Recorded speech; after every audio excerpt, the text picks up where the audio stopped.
મારા વાલા અત્યારે મારી થાઈલેન્ડની ટૂર થઈ છે સમાપ્ત અને હું જઈ રહ્યો છું બીજી એક કન્ટ્રીમાં લાઓસ. તો હું જઈ રહ્યો છું લાઓસની રાજધાની વિયન્ટિયાને.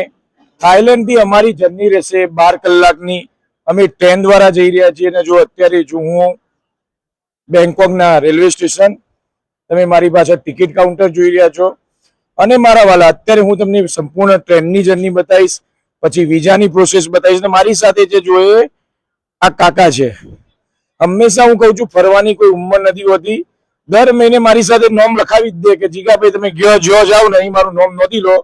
અત્યારે થાઈલેન્ડની ટૂર કરે પછી લાઓસ આવે છે. કાકા આગળ ક્યાં જવાના છો તમે? વિયેતનામ, બાલી. તો ફરવાની કોઈ ઉંમર નથી. ફરતા રહો, મોજમાં રહો. પૂજન હોલિડે જિગ્નેશ મોદીના ત્યાં મોજ અનલિમિટેડ છે અને ઉંમરનું કોઈ લિમિટેશન નથી. તમારું નામ નોંધાવો ને આગળ આપણે હું તમને આખા વ્લોગમાં લાઓસ બતાવીશ. તો લાઈક કરો, શેર કરો, સબસ્ક્રાઇબ કરી નાખો. મળે આગળ જઈને ટ્રેનની મુસાફરી તમે નિહાળો.